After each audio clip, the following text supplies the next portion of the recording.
நாங்க கூட கஷ்டப்பட்டு வரோம், நீங்க மட்டும் கஷ்டப்பட்டு வரல. சொல்லல அது என்ன பேச்சு? ஓசி டிக்கெட்ல வர்றவங்க உட்கார்ந்துட்டு வராங்கன்னு பேச்சு. ஓசி டிக்கெட்டா? ஓசி டிக்கெட் உட்கார்ந்துட்டு வரீங்க, என்ன பேச்சு அது? அவங்க என்ன வீடியோ எடுப்பாங்க? வீடியோ எடுத்துக்க பைட்டுங்க ஓசி டிக்கெட் உட்கார்ந்துட்டு வரீங்க எப்படி பேசுறீங்க? பெண்களின் முன்னேற்றத்திற்காக பல்வேறு நடவடிக்கைகள் எடுத்து வரும் தமிழ்நாடு அரசு அவர்களுக்காக இலவச பேருந்து பயணம் என்ற திட்டத்தையும் கொண்டு வந்தது. பள்ளி கல்லூரி செல்லும் மாணவிகள், வேலைக்கு போகும் பெண்கள் என மகளிர் அனைவருக்கும் இத்திட்டம் பயனுள்ளதாக இருக்கும் என சொல்லப்பட்டது. அறிவிக்கப்பட்டது போலவே அரசு பேருந்தில் பெண்கள் இலவசமாக பயணம் செய்து வந்தாலும் அடுத்தடுத்து பல பஞ்சாயத்துக்களும் வரிசை கட்டி வருகின்றன. இலவசமாக பயணிக்கும் பெண்களிடம் அரசு பேருந்து ஓட்டுநர்கள், நடத்துனர்கள் மரியாதை குறைவாக நடப்பதாக ஒரு சில புகார்கள் எழுந்தன. இந்த நிலையில் தலைநகர் சென்னையில் நடந்த ஒரு சம்பவம் பெரும் அதிர்ச்சியை ஏற்படுத்தியுள்ளது. சென்னை ஐயப்பன் தாங்கலில் இருந்து பிராட்வே நோக்கி செல்லும் தடம் எண் 26 என்ற அரசு பேருந்து வடபழனி அவிச்சிப்பள்ளி பேருந்து நிறுத்தத்தில் நின்றுள்ளது. அப்போது அதில் 5க்கும் மேற்பட்ட இளைஞர்கள் ஏறி உள்ளனர்.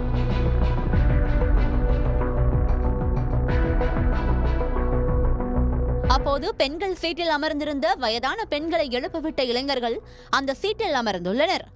அதுவும் ஒரே சீட்டில் 3க்கும் மேற்பட்டோர் அமர்ந்து கொண்டு ரகளையில் ஈடுபட்டுள்ளனர். அப்போது அந்த இளைஞர்களிடம் ஏன் வயதான பெண்களை எழுப்பி விடுறீங்க என பெண் ஒருவர் கேட்க, ஓசி டிக்கெட்டில தானே போறீங்க, நாங்க துட்டு கொடுத்து போறோம் என மரியாதை குறைவாக பேசியுள்ளனர். இந்த சம்பவங்களை பஸ்ஸில் பயணம் செய்த பெண் பயணி ஒருவர் வீடியோவாக எடுக்க அவரையும் பகிரங்கமாக மிரட்டியுள்ளனர் அந்த இளைஞர்கள். நாங்க கூட கஷ்டப்பட்டு வரோம், நீங்க மட்டும் கஷ்டப்பட்டு வரல. சொல்லல அது என்ன பேச்சு? ஓசி டிக்கெட்ல வர்றவங்க உட்கார்ந்துட்டு வராங்கன்னு பேச்சு. ஓசி டிக்கெட்டா? ஓசி டிக்கெட் உட்கார்ந்துட்டு வரீங்க, என்ன பேச்சு அது? அவங்க என்ன வீடியோ எடுப்பாங்க? வீடியோ எடுத்துக்க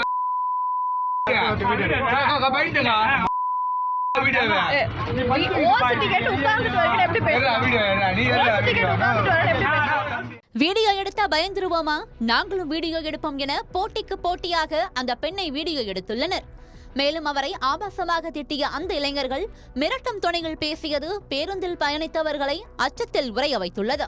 பெண்களுக்கு இலவச பயணம் என அறிவித்த அரசு அவர்களுக்கு பாதுகாப்பு கொடுக்க மறந்துவிட்டதாக பெண்கள் குற்றம் சாட்டுகின்றனர். பெண்களை பேருந்தின் சீட்டில் இருந்து எழுப்பிவிட்ட இளைஞர்கள் மீது அரசு அதிகாரிகள் நடவடிக்கை எடுக்க வேண்டும் என கோரிக்கைகள் எழுந்துள்ளன.